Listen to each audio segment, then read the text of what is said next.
3, 2, 1. You may now begin. Hi, good evening. 5:12 p.m. I'd like to call the meeting to order. Just to point out, as of yet, do not have a quorum, but we will be discussing items which do not need any approvals. Thank you. All right, and thank you all again. Just wanted to emphasize that today we're going to have some housekeeping matters in terms of business report outs, as well as a request for some funding, and then spend the latter portion of our time talking about the next phase, the next step with strategic planning. And so we will go ahead and jump to our reports, and I'll turn it over to John Voss to provide an update in regards to our FY24 year-end financials. Thank you, Chelsea. Good evening, everyone. It's good to see all of you today, and we'll jump right into the reports for the financials. You see we have the year-end report for FY24. These reports were back in July submitted to our auditors. They're in the process of completing the audit, and soon we'll begin the 990 submission.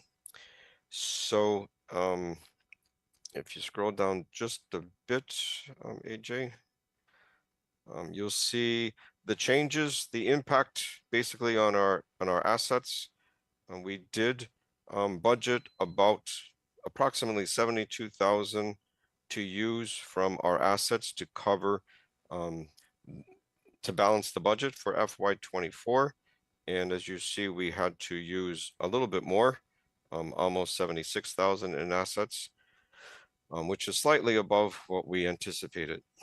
And also in this report, well, yes, in this packet, you'll see we already have an increase of almost $16,000 in FY25. And of course, with Inspire Celebration coming up and our fundraising taking off, not as quickly as we like, but still taking off, we will be adding to our assets. So if you go to the next page, AJ, you see here basically our financial position as prepared by our finance division, and this was submitted to our auditors. They haven't come back with any questions about this, so that's good news. If you have any questions, let me know or stop me. If not, we can proceed to the next page. And here you'll see contributions and program services. Those numbers include the value of our volunteer hours and also the value of our in-kind contributions. So that's why I think it was also itemized that way on the budget to actuals for the year end. So every year we do report on those items because they have to be included in the 990 submission to the IRS. So next slide, we'll go to, I believe it's the budget to actuals, and you see where we fell short and where we spent a little bit more than we anticipated, but we do have the assets to cover any shortfalls. And I'd be happy to explain anything. If you have any particular questions on a line item.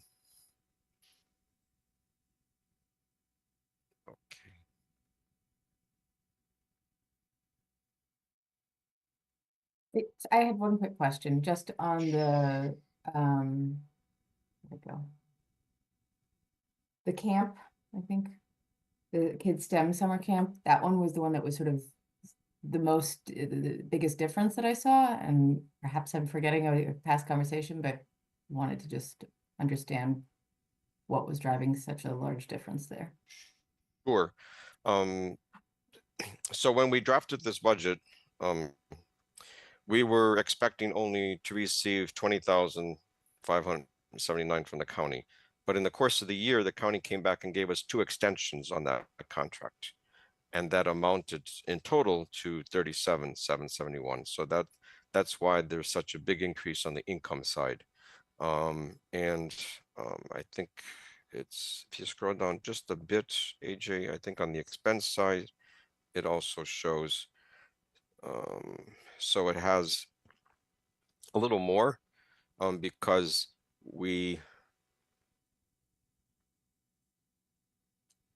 see, because we were expending also some budgeted monies from that aren't paid by the grant.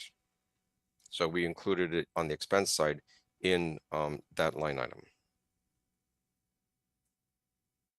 But of course, numbers speak, and so these numbers tell us that, you know, our children's programs in STEAM or STEM, of course, are very robust, and the board has consistently been very committed to providing these programs.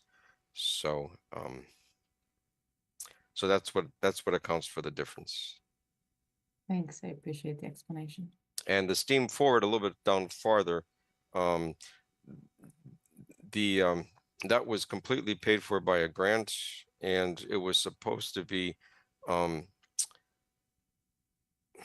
paid by the previous budget year, but the invoice came late, and so it was even too late for us to accrue it to the previous budget year. So that's why we were anticipating to spend only $1,700, and we spent $12,500.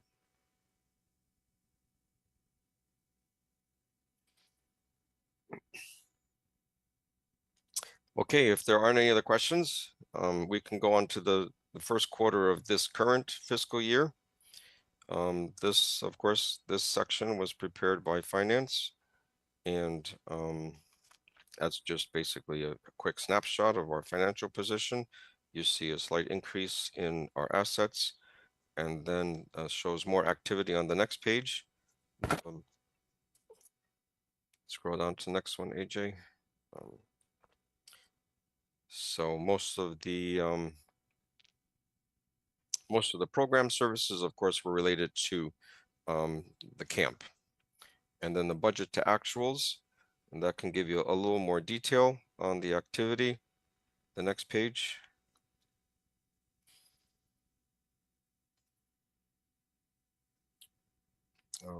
There you go. So you see on the income side, we've already had one payment made. Oh, and that's another reason why there was such a difference on the previous year for the camp. That's 7278. That invoice was paid in August, and that should have been attributed to the previous year. So that's why there was that difference. And also we have some fundraising there shown, and of course interest, that's pretty good for one quarter, $7,000 in interest. And scrolling down on the expense side, you'll see some activity under camp, and that invoice will be submitted to the county now that the quarter is over, and so that will be paid on hopefully before the end of the second quarter. Just a bit down farther, AJ, so you can see. There you go. Yeah, so approximately 25,000 was spent from the 42,000 award.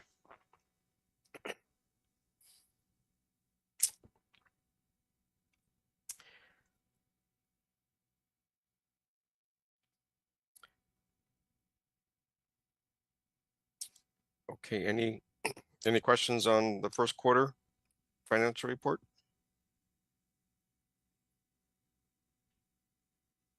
Nope.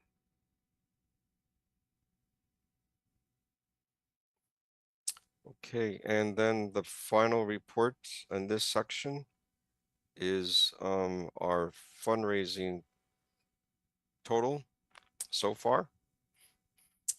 We have, as you see, just under 150,000, and we have a large sponsorship pending from Orlo. And we've already received miscellaneous donations in excess of $2,000 from just within the last week after sending out the invitation to everyone.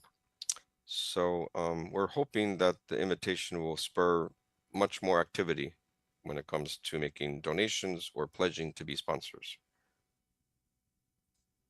John, can we, I'd like to use this time to also just share a little update in regards to the upcoming event and the approach that we're taking in terms of program and flow. Obviously, this is an event where we will be having dual celebrations, right? Celebrating the nonprofit as well as HOC. And we've structured it so that the day will start, or the event will start, really with our more standard Inspire approach, where we will have an opportunity for remarks, where we'll have an opportunity to celebrate 25 years of the nonprofit, to acknowledge the winners of the Shauna Sorrells Award, as well as have a speaker come and share um, an inspiring and deliver an inspiring speech. And then we will, throughout the course of the time, continue to encourage people, because the venue is so large. It's over 300 people that will be able to join us. We're encouraging people, when they RSVP to attend, it really directs them to how much would you like to donate. And of course, no amount is too big or too small, but we're hoping that individuals will consider contributing a tax deductible amount to join us in the celebration. The HOCP event will ultimately transition into, and I think the team is thinking through some thematic change or shift in colors or something fun that could help shift it into the HOC celebration that ultimately will be more like a party style. There'll be music and probably, you know, different opportunities to mix and mingle. And at that later timeline, or in the day, we will open it up to a certain amount of our staff to join in and celebrate our 50 years. And so, and then our commissioners over the past 50 years, as well as executive directors over the last 50 years, will be invited to join us if they're able to. So just kind of giving you an idea of the flow, similar to how we've had the event in the past. Throughout the time there are always like QR codes, and I'm constantly taking the mic and or opportunity to say, you know, it's not too late to donate. And so we will approach it that way as well. My team has been, in addition to these reach outs, which all of these are wonderful partners of HOC, but they're contractors. These aren't new relationships here. But what we have done is reach out to each of our prior donors, and with repeat emails, asking them essentially to be a sponsor, which gives us that higher level of support. And I believe even with this effort, you can see that we've been able to garner some support here, but we will need additional thought partnership and additional pushes. And so if there is anyone you have in mind that you would like to give the email address to John, he's doing mail outs and emails and encouraging people to learn more about who we are, adding people to our listservs for the blog so that they understand the nonprofit, which gives a good representation of how these funds are used.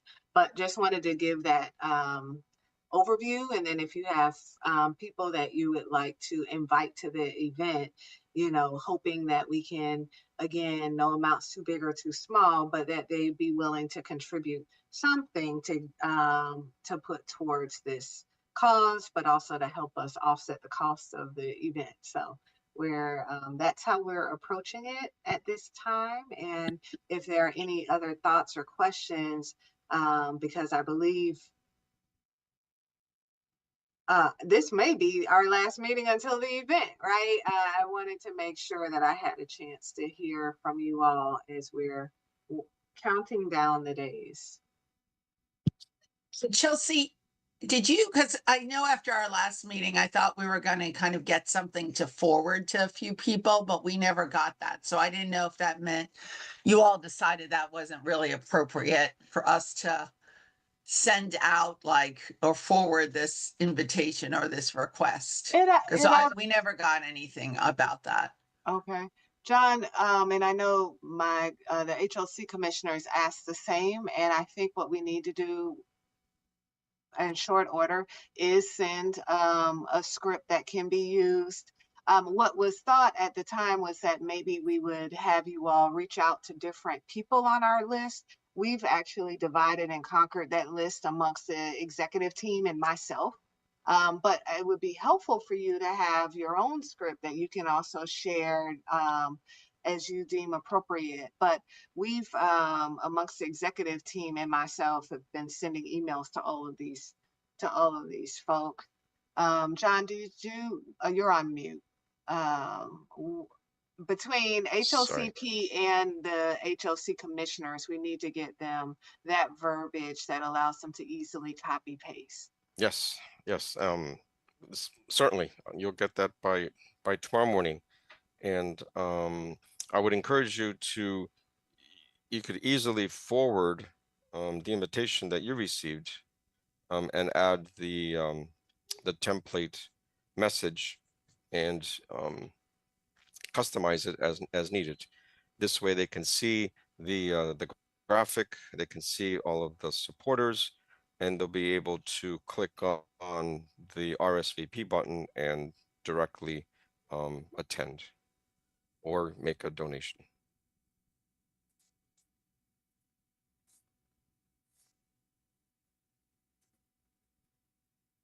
Okay.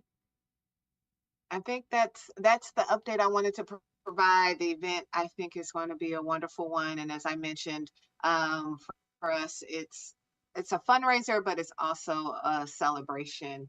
And we want to treat it like that, which is why we did think through if we should have a nominal admission ticket price for people to join, but prefer to just really allow people to make decisions in regards to what that might look like for them, but just ultimately join us in celebration while at the upfront all the way until that moment, really encouraging for donations. So, all right. Thank you, John. AJ, I guess if you can go back up to the beginning, and we could, if it's okay with you, Varun, we now have a quorum. Ken and Lexi have joined us, so Awesome. we can proceed with the decision-making portion of the meeting. I think the first thing we can take care of is the approval of the minutes from the June 24th meeting.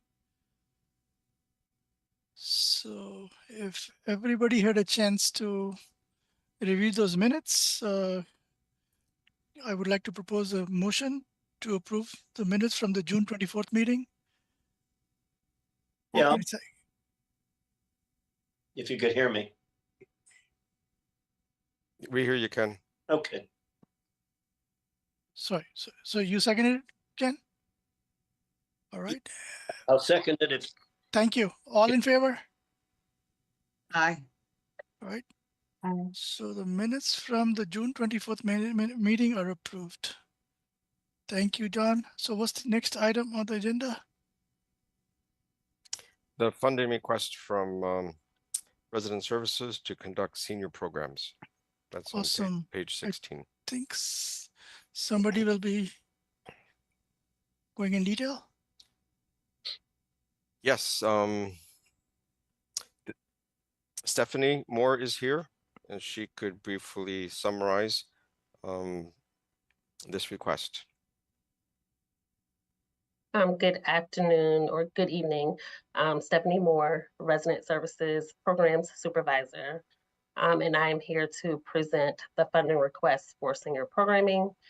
The Resident Services Division is requesting $9,420 for special programming opportunities for our older adult communities, 62 plus. The primary objective is to foster meaningful connections with the community in an inclusive and equitable manner, of course, and to provide opportunities that enrich the quality of life for our participants.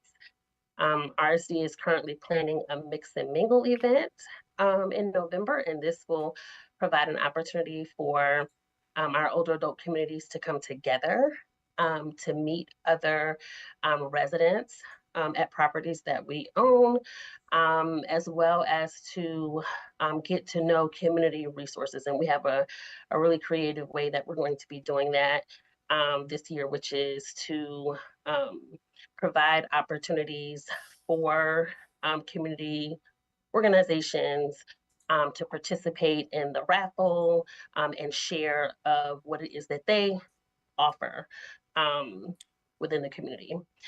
And then we also have a senior prom. And by senior, we do mean, of course, older adults, 62 and older. But this senior prom event is actually something that we started in 2019, I want to say.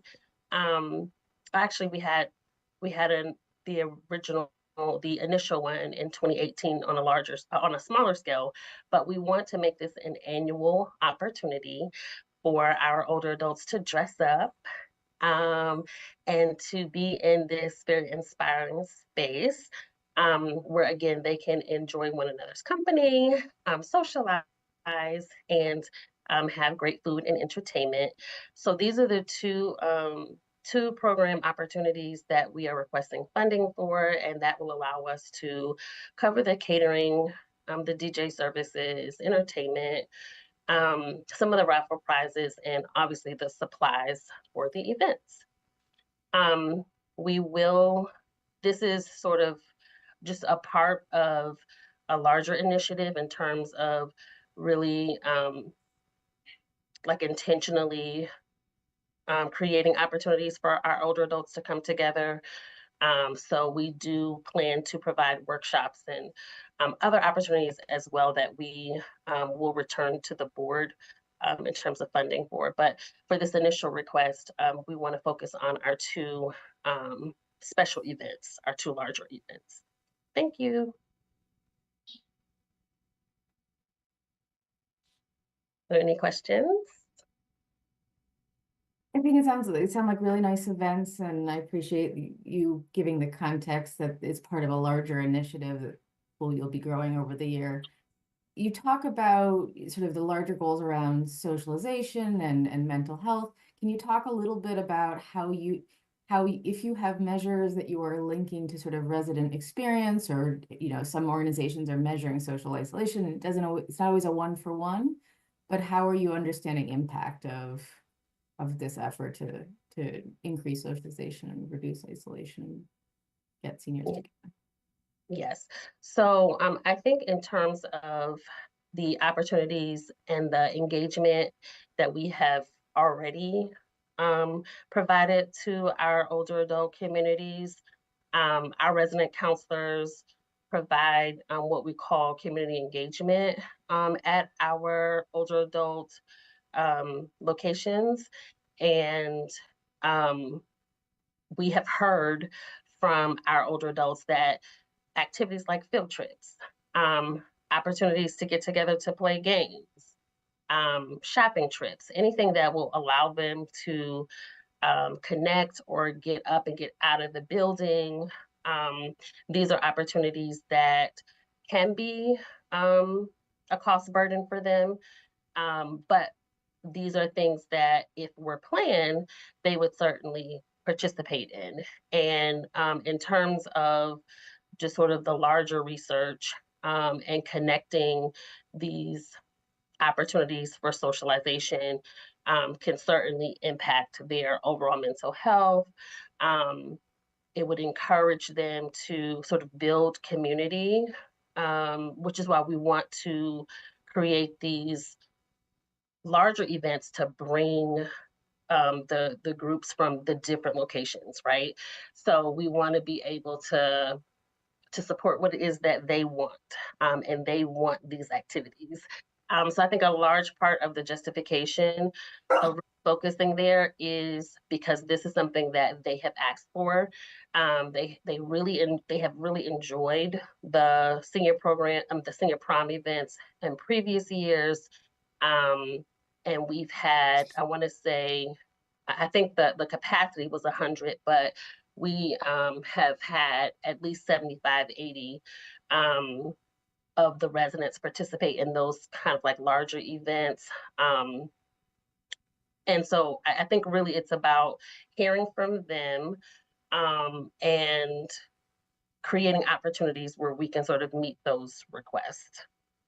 We don't have, well, I don't want to say we don't have, but in terms of tracking, and looking at sort of what it is that we have done and how it has impacted overall mental health. I think in terms of like capacity and how we can track that, that's a challenge for us, but we can say that the residents want these activities, they do participate in these activities.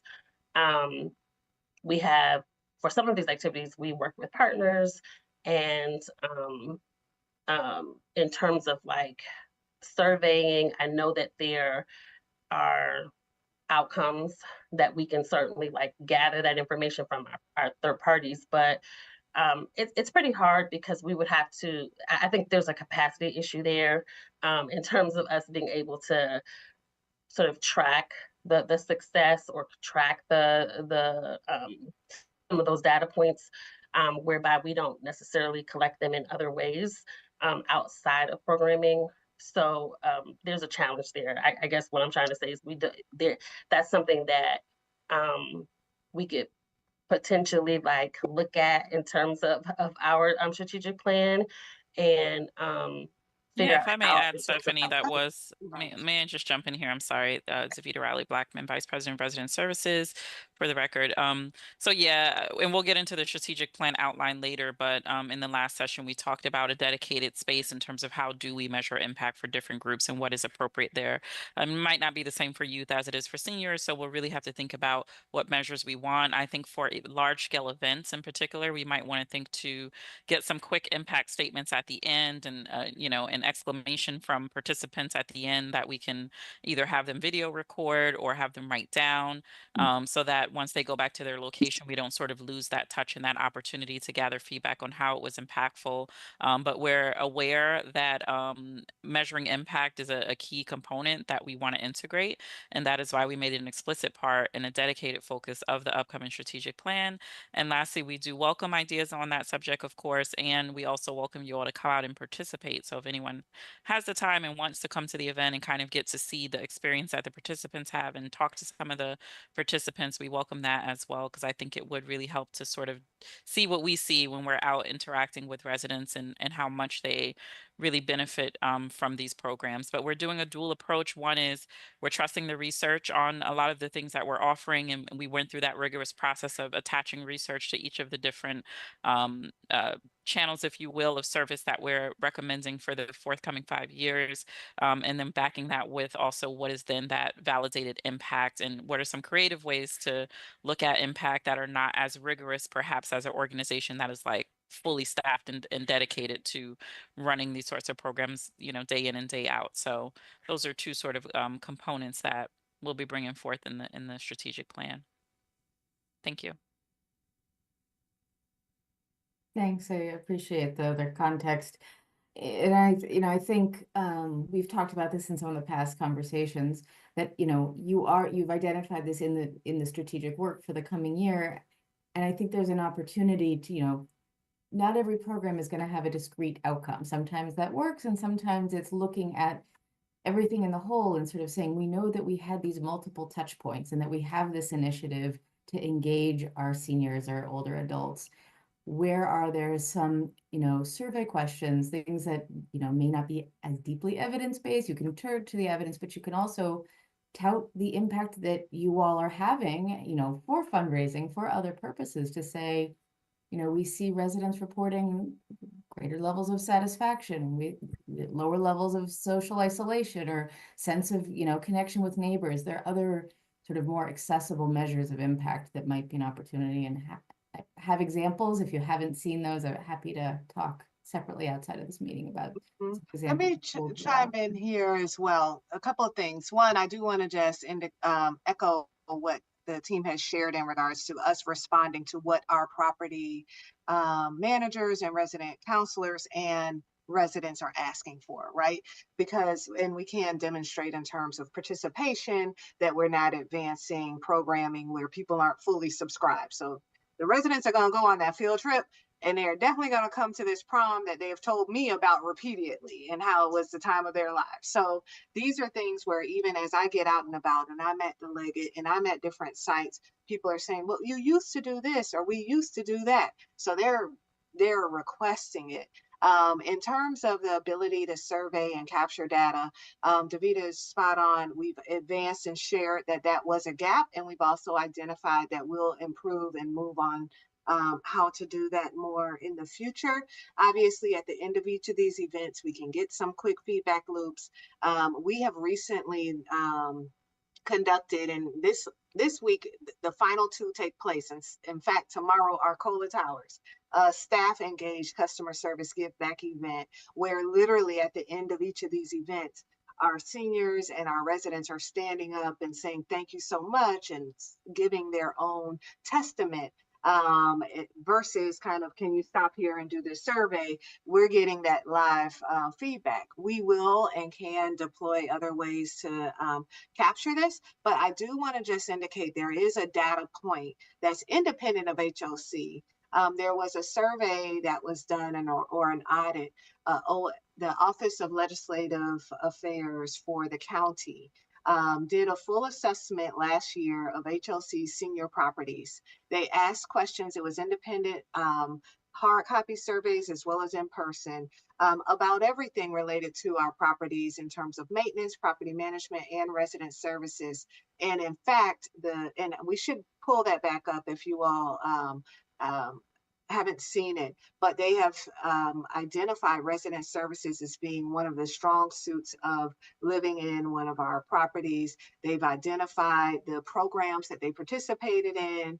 The only area where there was a gap had to do with some of the folks didn't like some of the food offerings from the nutrition people, but that kind of information came out through that process, and that would be a good baseline that we can leverage as we deploy additional means in the future. And then for our non-seniors, or maybe some of our seniors, we're transitioning all of our properties to a platform called Yardi and Rent Cafe, where people can pay their rent online, but also respond to surveys. And we just deployed at all of our sites last week a property survey, satisfaction survey, where we expect that we're going to get customer service and feedback on how we're addressing the needs at each of these sites. So that will also garner and provide additional data. So we will start to infuse more data points, more survey and feedback loops. And then there's just that qualitative, how quickly did this prom get sold out and how many people come and have a great time, that we'll also be able to point to.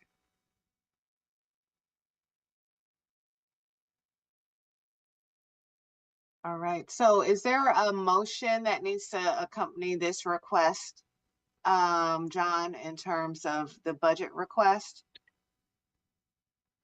So I guess, yeah, want to check if any of the other board members have any other questions or comments? All right. AJ, so, if you could scroll up just to the bottom, there you go. So I can you look at see basically the goals and what we anticipate to report on. And I apologize, when I put together the agenda packets, I just forgot to include this. But what was expressed in the cover memo expressed most everything that was here.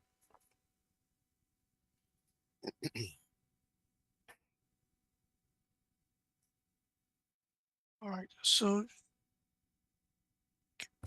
I look to, So if we go back to the actual resolution, AJ. There you go. Perfect. Maybe Well, just show I think a little one bit of the more. things, John, that was just on the screen was how we're going to measure success. And so we can just point to that, and Alexandria and others definitely come back to those points as we demonstrate how we were monitoring if these were successful projects. Yeah. Yeah, that was my fault. I'm sorry. All right. I will send this to all of you. No, thank you. So I guess hearing no further comments, I'd like to ask for a motion to approve resolution 24-05. Any seconds? I second. All right. Oh. Everyone in favor, say aye. Aye. All right. Could I ask who made the first motion? Or who I made the motion. you I made the think motion? Okay. Ken, seconded it, and it was approved by. Okay, so resolution 24-05 is approved. So what's the next item on the agenda, John? I don't have access to the, I lost my page on my computer.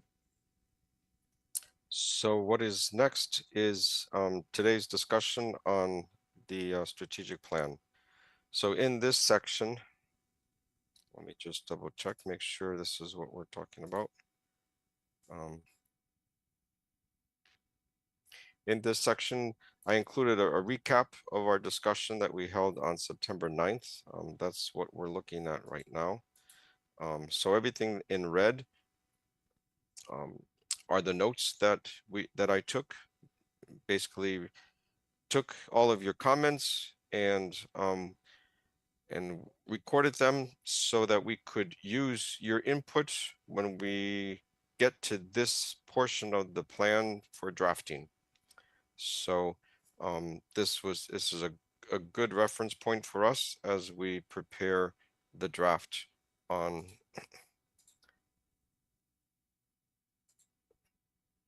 the goals and on the research and customer engagement and on the program phase and on fundraising. So there were the other items that we did not have time to discuss at the last meeting included primarily the organizational goals. So we did touch upon briefly impact and evaluation, and again we discussed it a little bit more just now concerning the funding request. Of course, if you'd like to add to that discussion on outcomes, we're always open to take your suggestions. So let me open up this this document so I could make the edits live as we discuss. So for today's agenda, if you don't have any questions or don't need to add anything to what we discussed on September 9th, we can proceed to discussion on mission and vision and core values.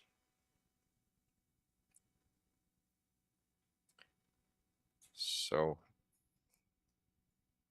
you see here a table where we have on the right side all of the new material from HOC's strategic plan. There's the website, and of course we pulled out the mission statement, and then a little bit farther down the vision statement and the core values. And we would like to follow the same type of pattern in terms of structure for the strategic plan. Of course, when we're drafting the strategic plan, we do need to look at our mission and to see where we need to make adjustments to better fit what we plan to do over the next 5 years. So HOC's mission was slightly altered from the previous strategic plan. And there you have it on the right side. And on the left side, you have HOCP's current mission statement and what we suggest for us to start discussing a shorter version of the mission. So especially Alexandra and Eileen, if you have any ideas, suggestions, recommendations on editing, updating our mission statement, this portion of the meeting is just an open discussion, and I'll be happy to jot down all of your comments.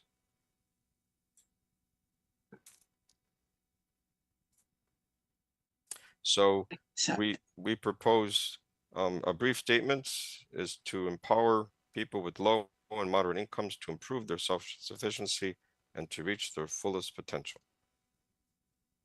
So the question will be for all people or only people who are within the HOCs which are supported by HOC directly?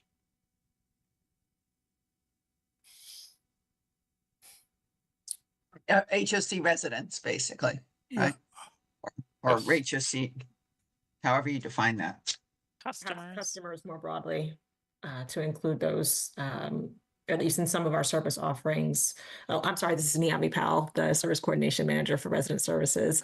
So those service, the term customers to include those who are on the housing path wait list for HOC housing programs, because we do extend some of our program offerings to them as well.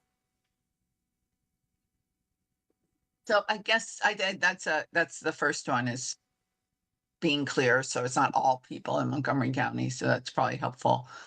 I think the second is just, since we just finished talking about seniors, generally, like, you don't really focus on self-sufficiency in seniors. It's one of the challenges sometimes, I think, in resident services, is how to marry both like families and seniors. But it's generally, when you think about seniors, you're thinking more about health, wellness, independence, quality of life.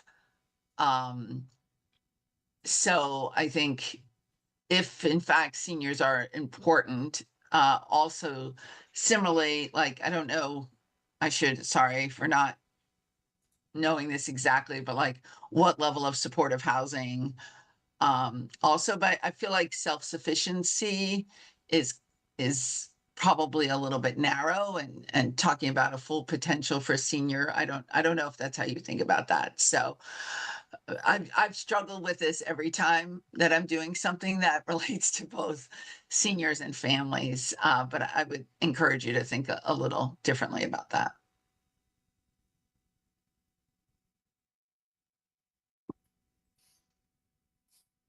So could it be to improve their wellness and self-sufficiency, or self-sufficiency? So we are talking about that full spectrum somehow, I don't know.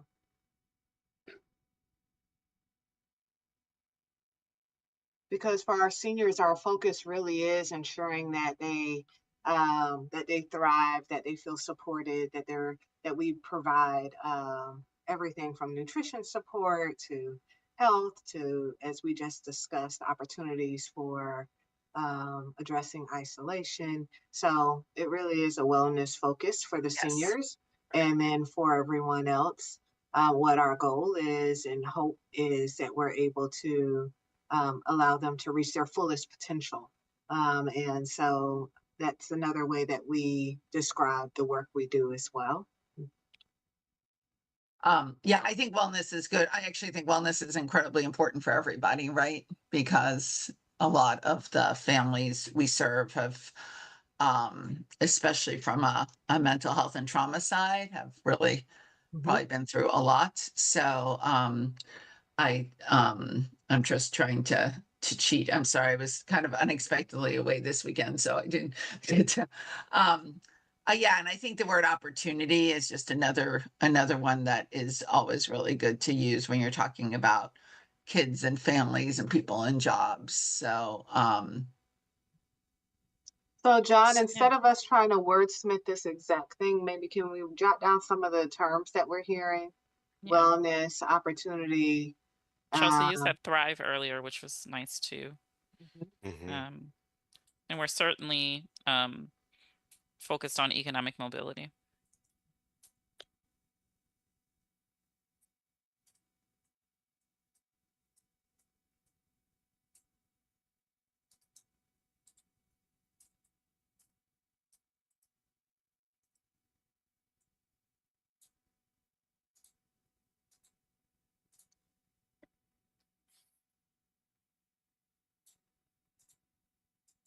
Okay. Um,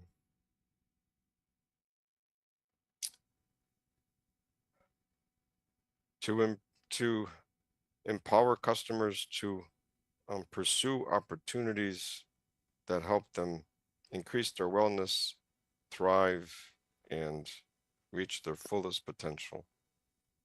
I think one other thing just to think about how it's framing of what is somebody responsible for and what are you responsible there's like a difference between being paternalistic, right, and saying we're going to do something to someone, but also to just say we don't I know this is not your vision, your values at all, but we don't want to kind of hint at this is just a bootstrap thing either, right? So I think just being thoughtful about that, if that makes sense as a distinction, right? That You mean like to support them in doing that as opposed to empowering? maybe, yeah. I mean, some of it depends how the whole sentence comes together. So just say, just be thoughtful, kind of about that. Like, you know, it's almost an equity issue, right? Like people live in a world that doesn't present necessarily them with the same opportunities. So we want to be careful that we're not putting that on somebody versus saying that is. Yeah.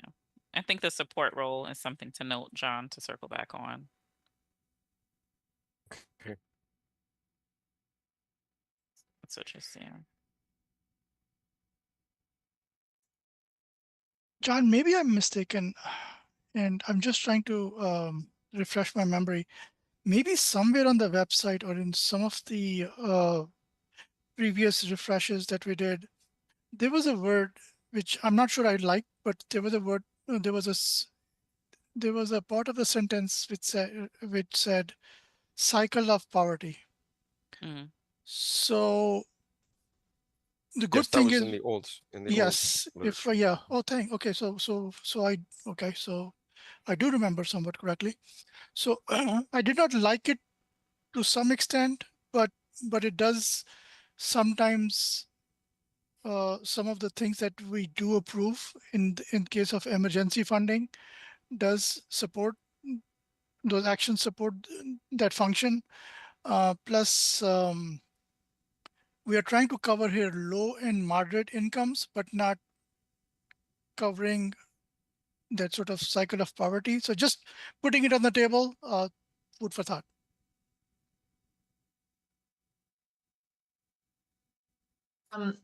One other thing, this was from a client I was working on with strategic plans. So you guys take it or leave it. We had too many weeks conversations about the word potential and who kind of defines potential. And we actually changed in their situation. This was a CDFI to aspirations, to their aspirations, because some people took the word potential as like somebody else is determining what my potential is, as opposed to me deciding my own kind of aspirations and where I want to go. So again, I'm just sharing that with you. So I think, Eileen, in that context, the word potential like comes to like leveling the playing field to help people reach their fullest potential. Yeah. Okay. I mean, I totally, Yeah. Yeah. I Yeah. understand where I this know. is coming from. I'm sharing Yeah. it I for know. some, Yeah. Thank some you. other Yeah. folks, they felt like who's defining that word Yeah. potential and. Yeah. Thank you. Yeah. Yeah. We struggled with similar words. Yeah. Thanks.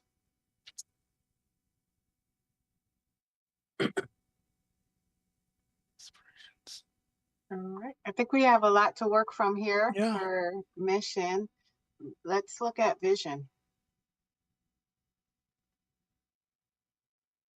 So HOCP's current vision, as you see, is quite long, Scroll down. and compared to HOC's new vision, of course, you see a stark contrast in terms of length. So theoretically, you can take this with a grain of salt too. A vision is like the future state I see. The mission says how I do that. I would say right now, the vision suggested, which thankfully is so much better than the vision that exists, it's actually combining a mission and vision because you're saying our vision is a vibrant, more equitable Montgomery County. And then you're saying how you're doing that, which actually is your mission statement.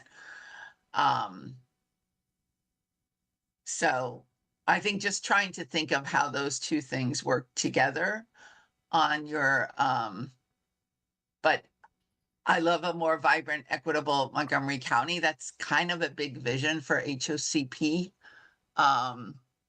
Because that would be everybody in the county. So maybe at least qualifying it by people who HOCP touches or something like that. But I would try to segregate those two things. So this is my thought.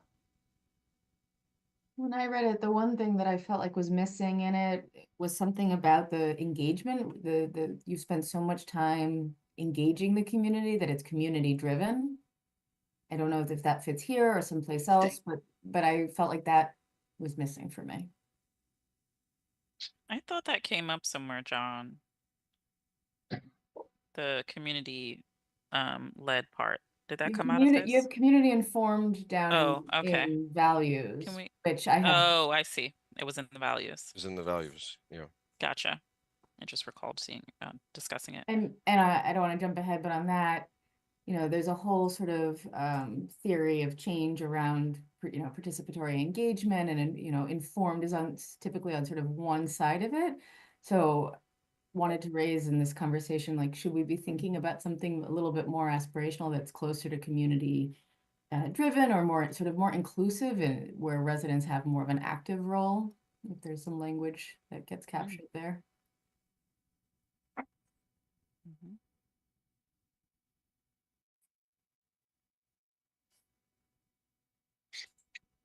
Point.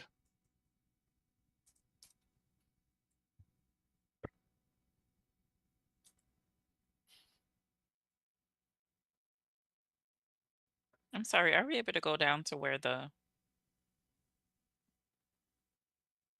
Yeah. Yeah, there we go.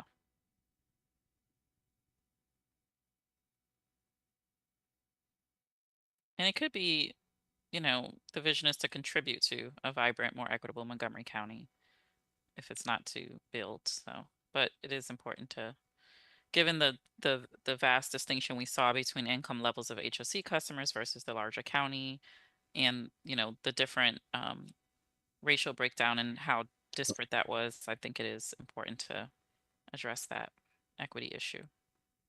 I think also that is in alignment with where HOC is going as it pertains to mixed income developments, and how many of the resident services that will be developed now and in the future will be focused on that inclusive community that we're creating with our developments.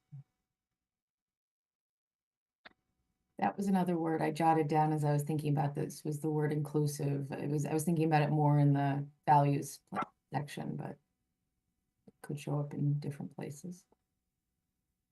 Yeah, that would also speak to the fact that we're expanding from focusing just on elementary age youth to the full spectrum, right, of customers that HOC serves, all the way from, you know, preschoolers to seniors. So that'd be great. So the vision statement is basically a statement of what we see as a result of us successfully meeting our mission. Is more of a That's kind of a way to think about it, like this future state, which is aspirational, right? But so it may be, given that HOCP very much focuses on the people in the mix of this, not the design of the buildings or anything else. I mean, maybe the vision piece centers people a little bit more than just the county. Right? You know. yes, but I remember among our staff with Davida and Niambi, we were talking about the vision and being inclusive in terms of having our customers more engaged in the wider communities. So that's why our suggested text is focused on the entire county. We want to see our customers fully engaged as much as they possibly can, fully engaged in the whole community, and not necessarily have a separate entity or a separate community apart from the county. But we want a vision that's also attainable for us.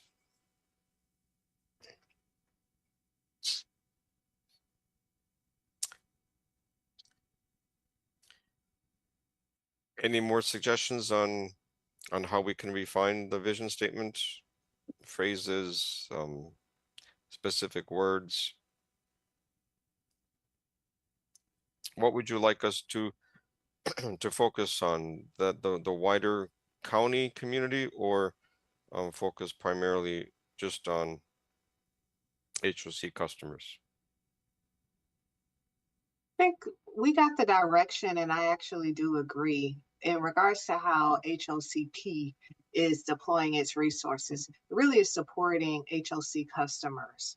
Of course, the overall impact may be a overall better community, inclusive community in Montgomery County, but I feel as though it's pretty spot on to ensure that it's clear, and maybe the vision is for the whole county, but I definitely know that HOC is focusing on HOC customers. So I think the and I was just thinking about this too. I think to build is also kind of saying what you're doing as opposed to here is the current state. So our vision is that customers of HOC customers have I don't know, I'm sorry, like it's almost like they I was just saying they're well, which obviously we don't want to say that, but you know, have opportunities and something around wellness that contributes to the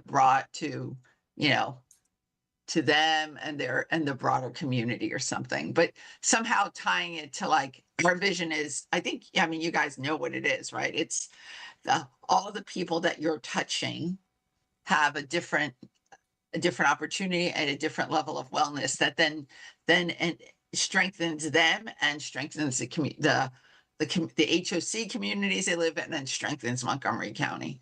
Right? So maybe just trying to kind of put it up like, here's what we hopes and dreams are for the people who we touch, something like that. I'll just add one thing, because this part of it, like, the part that I see in terms of HOCP, so when we are coming to request funding, right, for a particular project or an initiative. Obviously, we're requesting that funding to be able to support all of the things that we're talking about and to support HOC's mission. I feel like there should be a component of our mission and vision statement that speaks to HOCP's desire or ability to support or to undergird these initiatives, because a huge part of it is this funding capacity, right? It's, you know, the ability for the board to go after grants, right? Like there's this ability to sort of support or undergird these initiatives. So I think part of that should be a part of the mission and vision, so that when people look at it from the outside, they can say, oh, okay, the HOCP is not necessarily in-house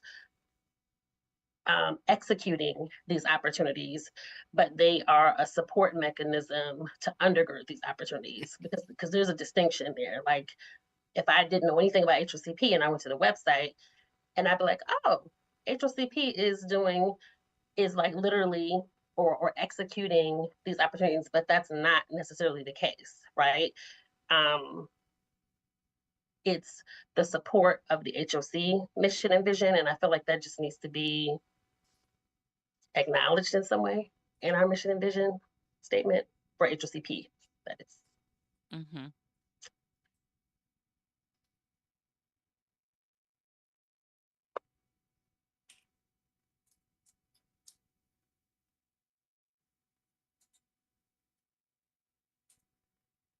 So the fundraising aspect,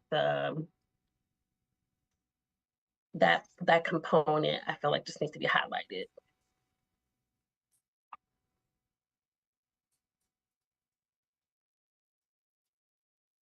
That is true. And I think if there's a way to craft it where ultimately, so we're now in vision, which is different than maybe there's another space or place that describes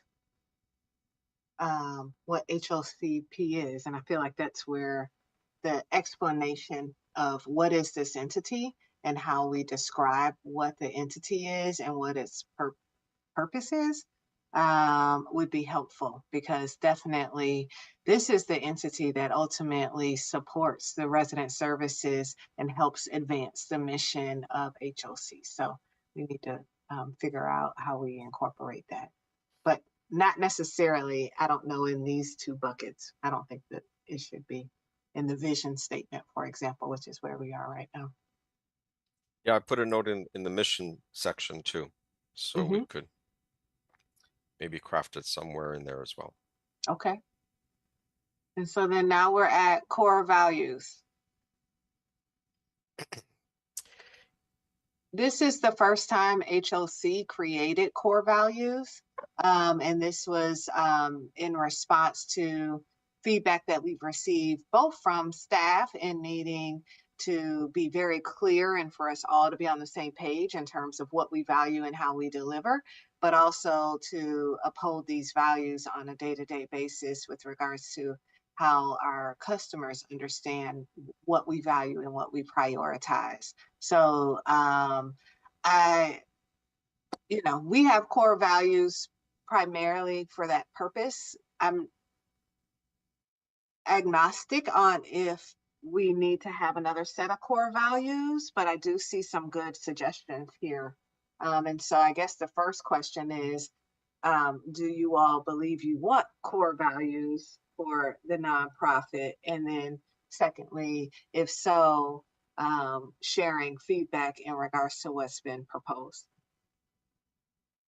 To me, the most important thing about values is for the staff and the team, so that everybody is on the same page. So given that HOCP doesn't have its own staff, I'm not sure that it especially makes sense, but obviously that's how I think that they're most useful, and they most, like, it's really trying to find, what as how you treat each other and how you treat your customers. And, you know, the one thing that's kind of missing is a concept of like, is there a little bit in equity, but like respect. Respect is the one that came to me, given that this is such it focused on your residents and stuff, and just how you think about how residents are treated. But I don't necessarily think you have to have them, given that there's no staff. Yeah, that's one I agree on. I don't think you need this for our organization, so. And I think I agree, which is why I kind of started there, because when we came up with core values for the agency, it was really focused in on the central point that we're all raising. The one thing I would say, however, and we can figure out a way to incorporate this in our norms, is there is definitely a leaning to ensure that we are providing data-driven recommendations, as well as the way that we're justifying impact. And so I think that's where some of these values do play out in a practical way, and included in the cover memos when requests are being put forward are incorporated there too. But it can be that a part of our norm is that when there is a recommendation for funding or for programming or our budget, that we're incorporating these considerations that we know are of value to the board. And if that accomplishes the goal, then we can just move on from core values and address it more in a practical sense, in terms of when you saw the materials, did this address what you would need to feel comfortable to vote on a recommendation? And therefore we're using that same template or that same model moving forward.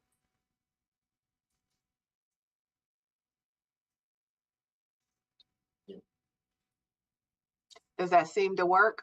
We should move past core values. Okay, great. Yeah, that's fine. John, is there anything else after core values? Yes, the meatiest portion of the meeting. We need to talk also about organizational goals for HOC as an organization. So let's scroll down. Next page, AJ. The same document.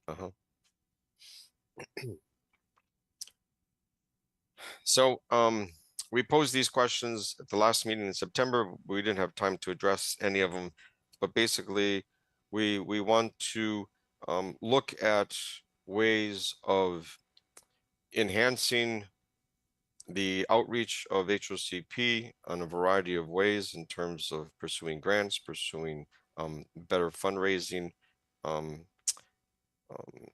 projects, and also on how to expand the organization itself in terms of board composition and administrative, other administrative topics for us to engage on, making decisions, scheduling of board meetings, who we reach out to invite to the board, maybe even looking at the bylaws potentially for making some adjustments there to reflect the goals that we would like to pursue in the next 5 years. So to help us address these questions, if you can scroll down just a little bit, AJ, we see a variety of ways that we can try to achieve these goals. Of course, updating HOCP's website of outreach and public awareness is crucial, and the website is currently being updated as we speak. Our web designer, the same one that designed HOC's new website, is making the final touches on HOCP's website. It's not such a large overhaul as HOC went through, but it will match the style and the theme that HOC has on its new website. But and you recall earlier this year, the board authorized HOC to make these changes to the website. So hopefully we'll have a draft, a mock website for you to review before we actually publicize it. And Can I just say, John, I think if we're looking for goals, like there's goals and tactics and just like activities, and this is probably kind of a mix of things. So it sounds like absolutely we want a goal around, basically there's much greater awareness of what and who HOCP is, right? And that might be for both its customers, for other people in the county and stakeholders or somebody else, right? So I don't even know if I'd say public tends to, I mean, it's public awareness, but it's lots of people's awareness. So but that's like your communication goal, and then you have some some specific things, and then it sounds like we're saying we need a stronger governance and engagement for HOCP. I'm just kind of saying that these words off top of my head. So something like that, and then these are some examples of that, right? Like looking at bylaws, different things. But the end goal is to have a more engaged and effective governance structure. And then another one should definitely be about the work that we do, right? So the work that HOCP helps and supports. So it's,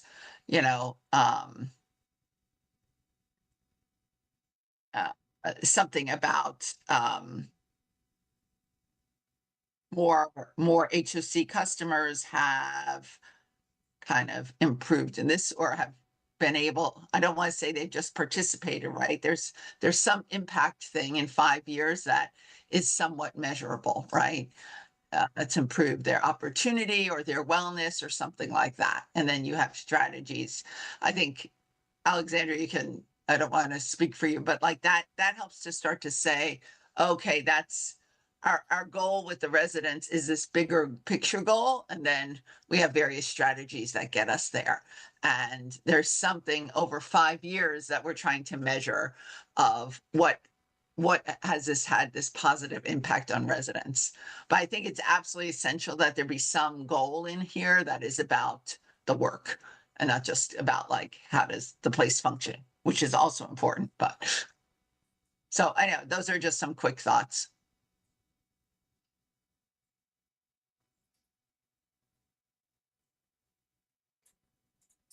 yes, of course, in the earlier section, and we'll go through the structure after we finish this discussion, but the impacts on the residents that will be measured by itself in its own section of all the programmatic goals and objectives that we lay out. We're planning to lay it out in terms of age groups, like we discussed earlier. I think it was in July when we discussed that one. So this section is just basically the administrative, what administrative goals do we want to place for ourselves? What do we want to accomplish from behind the scenes to strengthen HOCP?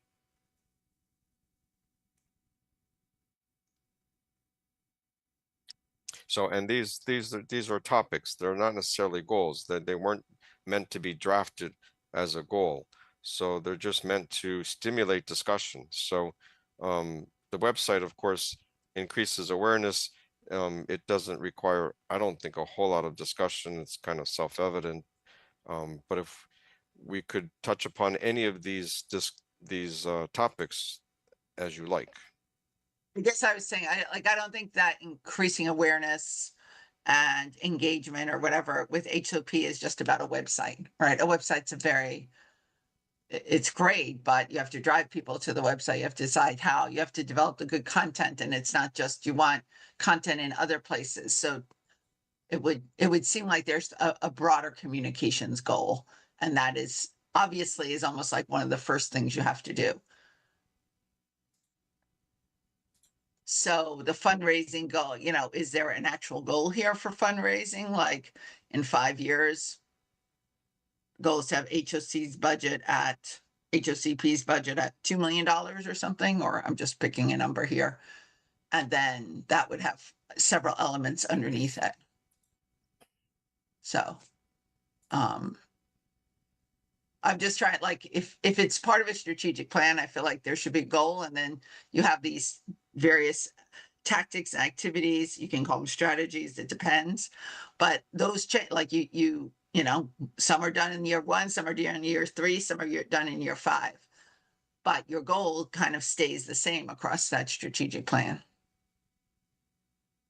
So it sounds like you have, you know, money, communications, and governance as the 3 that you guys have said. These are the things that really need to work. I don't know if you have a technology or systems piece.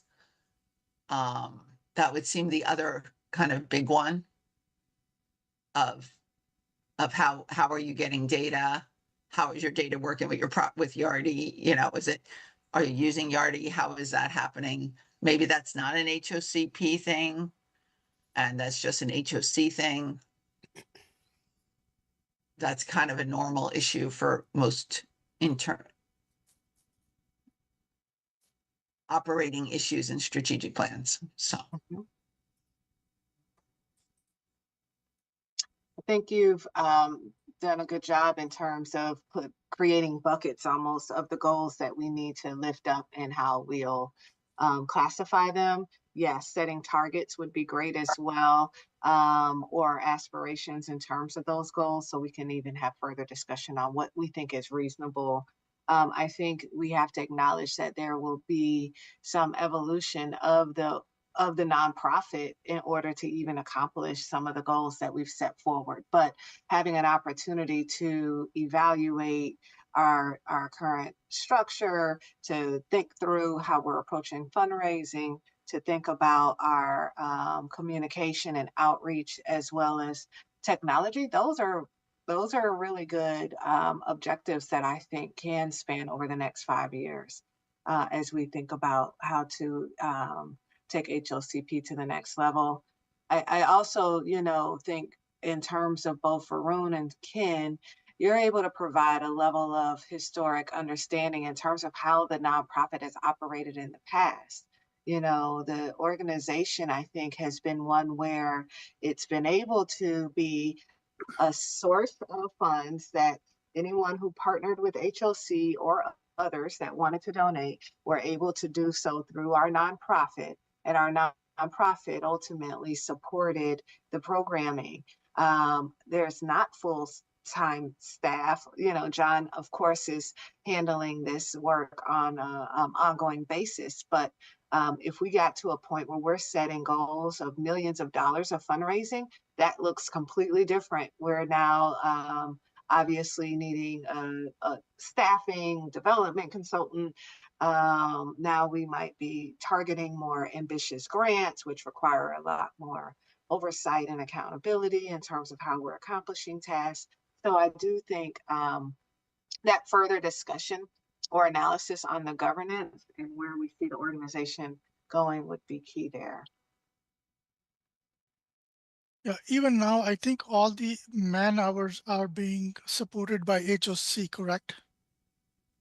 That's true. So the only cost that we see programmatically are the costs which are like spent on supplies and stuff, which can be directly dedicated to reporting on the grant. But all the man hours are still provided by HOC.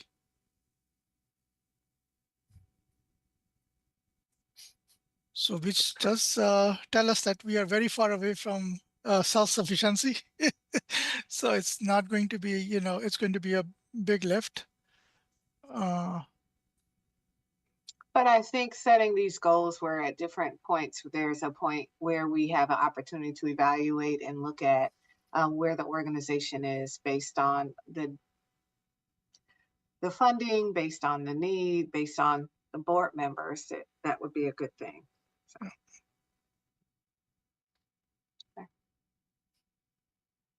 I feel like we've gotten some. And maybe there is no need to make it into a $2 or $3 million organization. Maybe the idea is for this to be sort of an ancillary and a supportive, entity for some of the tasks that HOC cannot do because of this legal structure.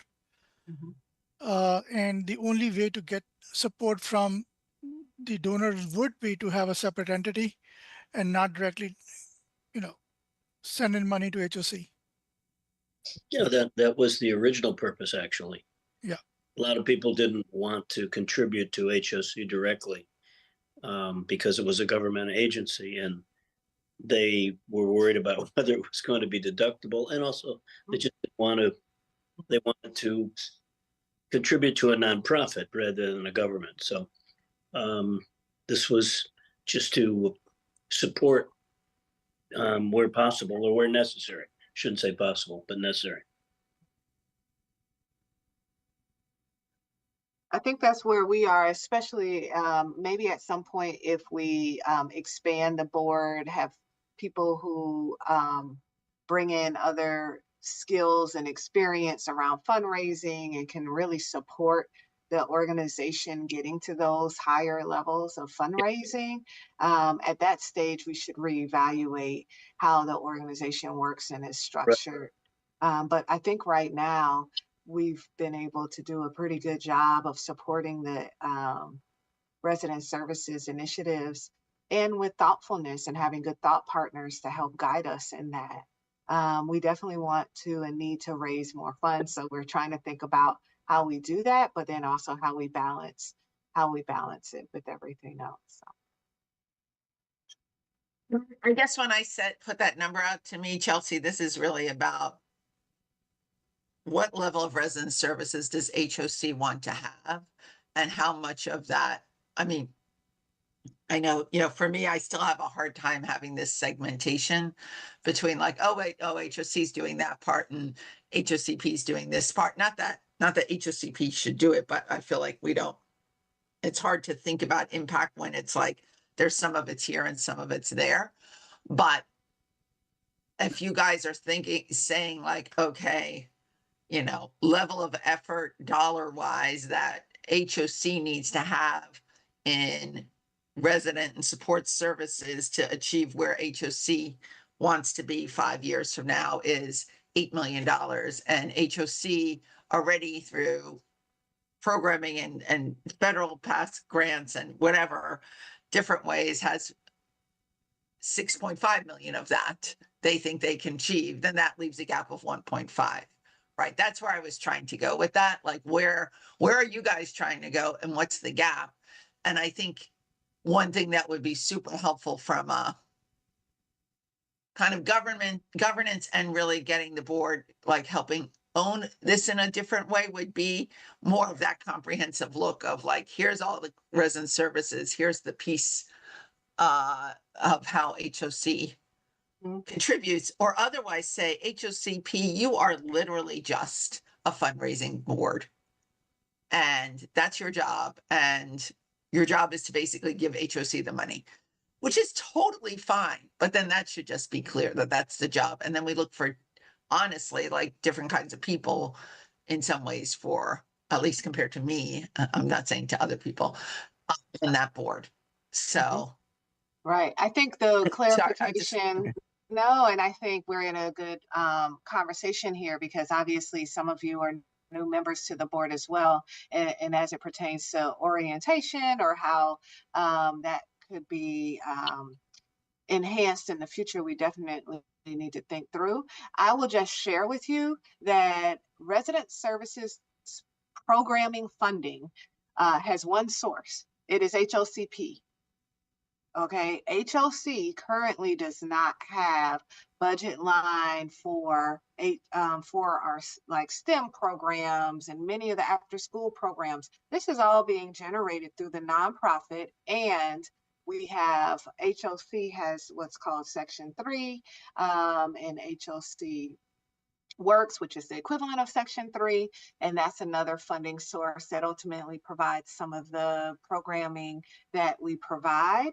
But really, it's the nonprofit that supports and our partners. So, in the to the extent that we are able to provide programming, piano pals, etc., we have the Tasty Foundation. Like, we have these partners that are providing many of the services. We also have the county providing support to HOC as it pertains to the staffing for resident services. So they pay for a certain number of work years, close to 50 work years for our resident services team. So they're, breaking that down so that we could understand what that looks like, and so that you understand how vital these funds are in terms of the programming, is something that I'm certain would benefit us all, but also leans towards that concept of, yes, when we ask for a fundraising committee so that we can do even more, we definitely need that support from the nonprofit. And then I will just also indicate that we are also going to look at, and I am repositioning HOC, big HOC, to understand the need to support as a line item in our budget, the programming for resident services. So we're pulling from multiple different sources to try to provide resident services. And then, as you all know, we're no longer public housing. So some of those other resources that might be available, we've converted to RED. Our mixed income model prevents us from having access to some of the other grants, Ross, etc., that would ultimately support our resident programming. So this is another reason why, yes, being crystal clear about governance and expectations and the fundraising component is key. Chelsea, does that mean you can't get any like FSS grants or anything like that? FSS, we do have the FSS program, and it is only applicable to my voucher holders. But for individuals who are in our mixed income developments or some of our developments that don't have federal funds, they are not eligible. To me, just as an example, that was one of the things I was thinking of, was FSS to me is a resident service, right? So, So Yeah. walking you all through, making sure it's clear where our sources come from and what we're leveraging to ultimately put the pieces together to support our residents is something that I'm hearing loud and clear, and we can definitely do that. But I would just say that this nonprofit definitely is a conduit for us, but at this juncture and stage, and as you can see, we are seeking support to help raise additional funds for the nonprofit and for the work that we're doing. So we do need to make that clear. And also it's important to keep in mind the likelihood of the voucher program increasing is not very good. Right. And in contrast, HOC has a very vibrant, very robust pipeline of development for mixed income, increasing the affordable housing stock. But as Chelsea mentioned, that has no connection with federal programs, and a program like FSS is just not applicable. So of course, FSS is larger than the mixed income total population, but that ratio is changing as we speak, and there will be a greater concentration, a greater percentage of programs we will need to develop for primarily those mixed income properties, and to develop them in a way to really meet their their specific needs. Because being in a mixed income, they how can I say this? They're not in the mindset that they're in any kind of assisted of affordable housing situation like we used to have with public housing. You lived in a large community, you had programs specifically directed toward them, and here in a mixed income, all of our these customers are integrated completely into the community, and we want to provide them services in a way that even strengthen that mindset of theirs, and not really like we mentioned earlier, to give that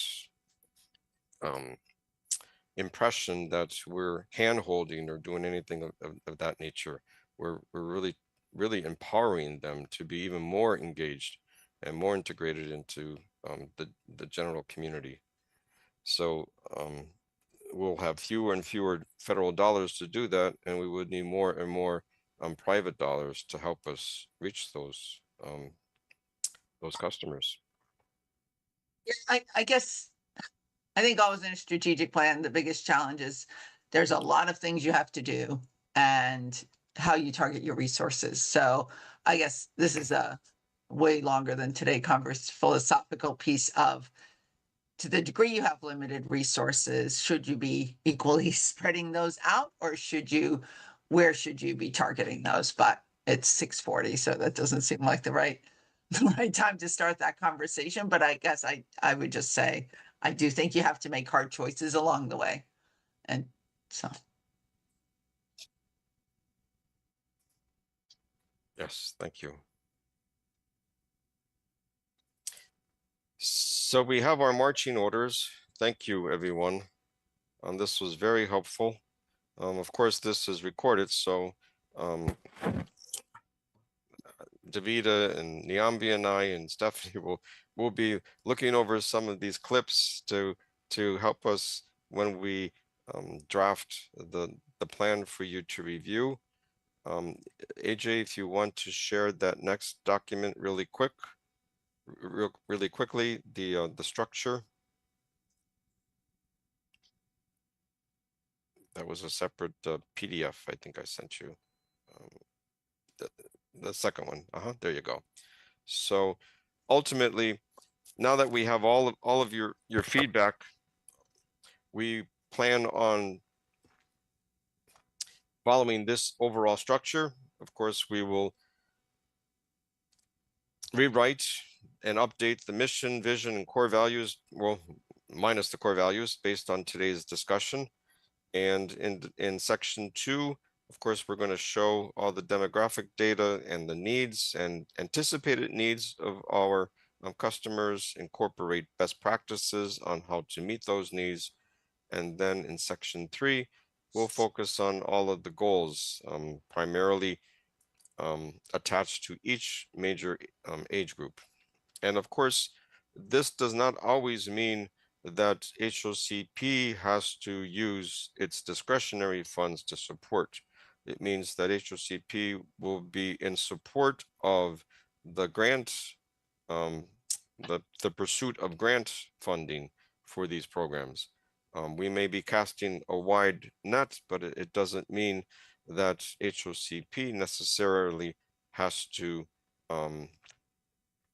fundraise to generate discretionary funds for these programs, where the Academy or Resident Services Division would be coming with funding requests. We would need some board engagement potentially to help us identify and pursue outside grants to fund these programs. So that would be in section 3, looking at all the different age groups.